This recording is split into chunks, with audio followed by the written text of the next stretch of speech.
I never thought a simple family trip could ruin my peace of mind forever.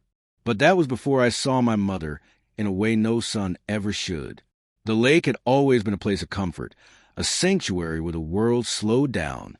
That morning, the water shimmered beneath the bright summer sun, and the steady hum of our boat against the waves filled the air with a familiar rhythm.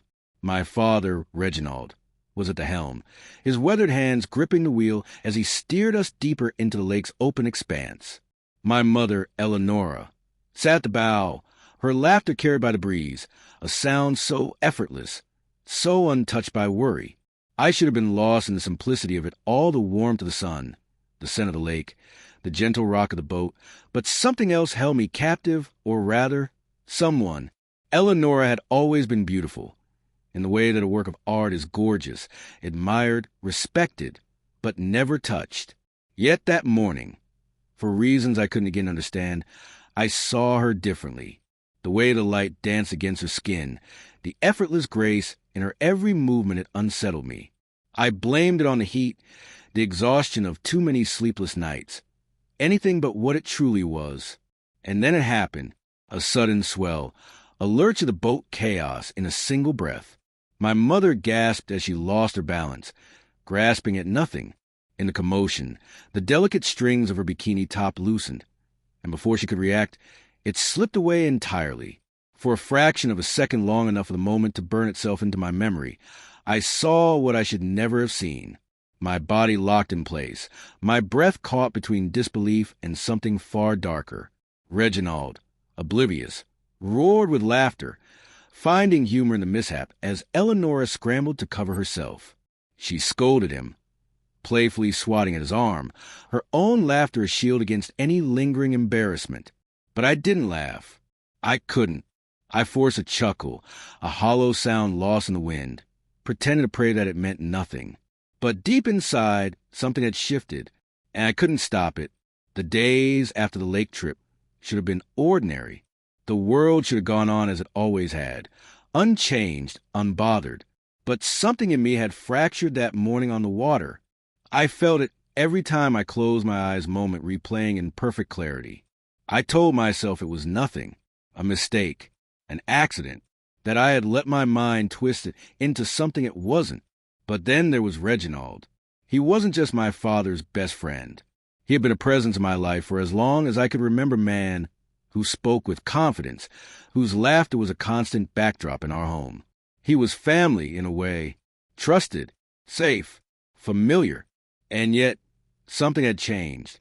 It started with the smallest things, the way he looked at my mother when he thought no one was paying attention, the flicker of something behind his easy smile when she walked into the room. I hadn't noticed it before, but now it was all I could see. At dinner one evening, my father sat across from him, lost in a story about work. My mother was beside him, sipping her wine, her expression soft with amusement. But Reginald, he wasn't looking at my father. His gaze lingered on her. Not obvious, not blatant, but long enough, too long. I felt my stomach tighten, my pulse ticking at my temple. Had it always been like this? Had I simply never seen it before? I forced myself to eat, to nod at the right moments, to pretend that the world had not suddenly become a foreign place. But every second, I felt the weight of what I now knew. The next morning, I woke up restless, unable to shake the unease coiled in my chest. I needed proof that I was overreacting. That was all in my head. I found it in the most unexpected place. Walking past my parents' room, I heard my mother's voice, light and amused. Reginald's voice followed. I stopped. They weren't alone. My father was there, his laughter mingling with theirs, unaware of the storm brewing in my mind. But it didn't matter, because suddenly I wasn't hearing the words. I was only hearing how they were said, and it was enough to make my blood run cold. I should have walked away. I should have let it go. But I couldn't, because deep down, I knew this was only the beginning.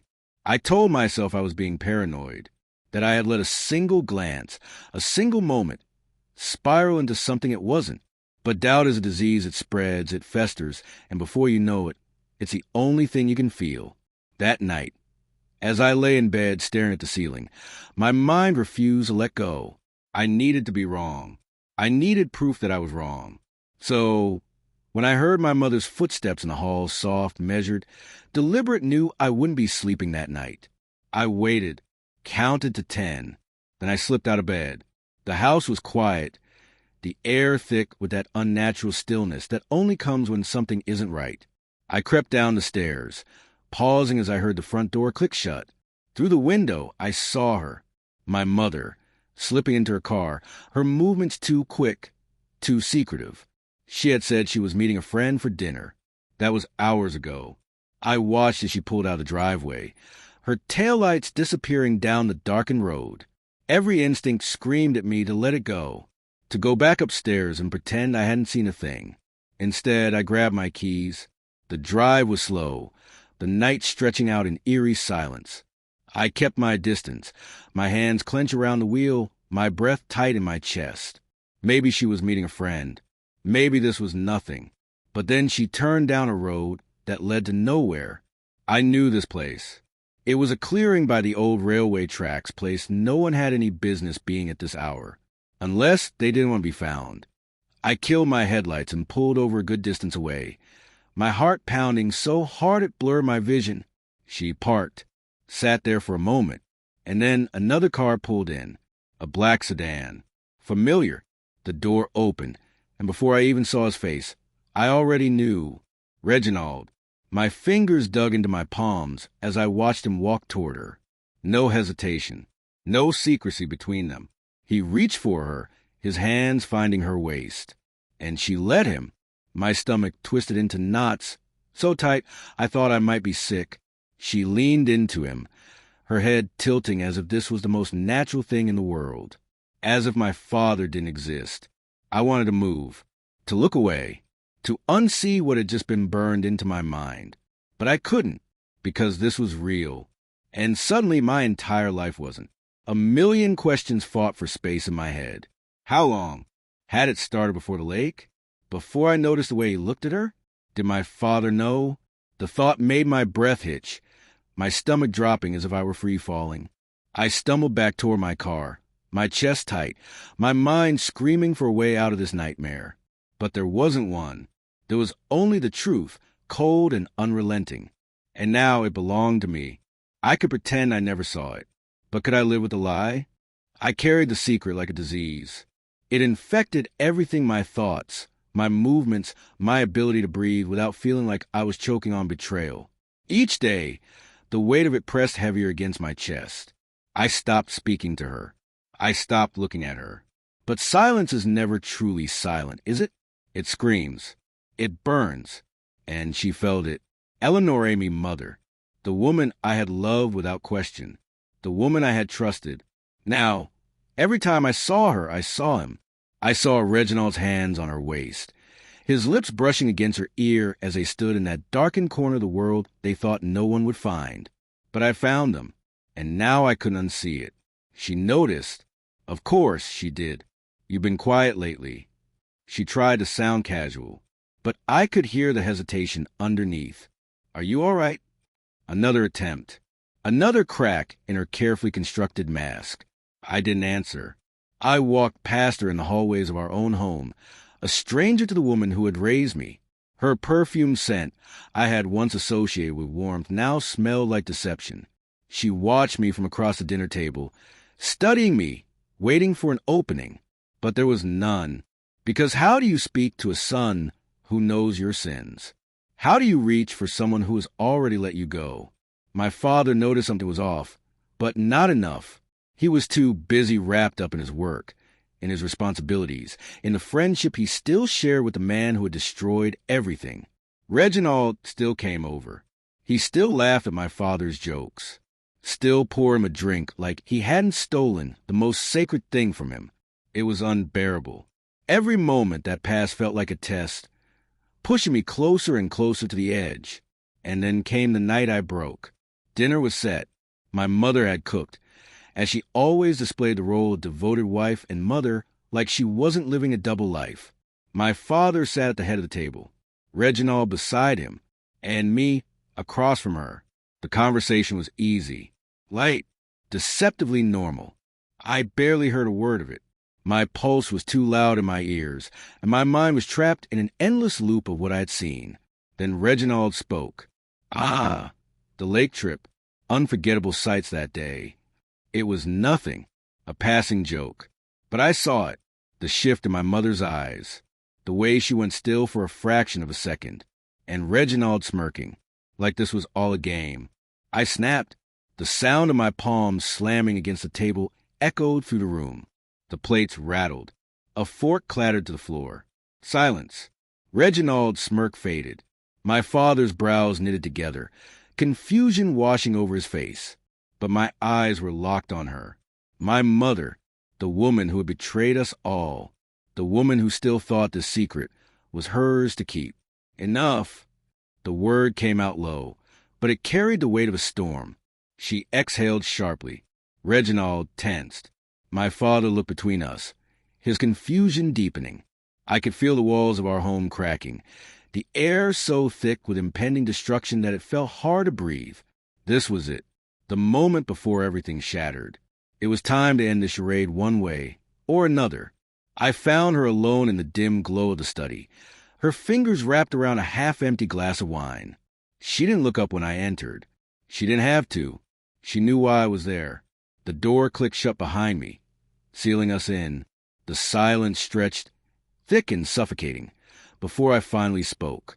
I know. 2 words. That was all it took. She stiffened. A slow, measured inhale. A heartbeat of hesitation. Then, carefully, she set the glass down on the table beside her. Know what? Her voice was steady, but I heard the strain beneath it, the quiet plea to let her denial live a little longer. I didn't give her that mercy. You and Reginald. The name landed like a blade between us. Sharp, unforgiving. She flinched, but still she clung to the lie. That's ridiculous, she said. Whatever you think you saw, don't.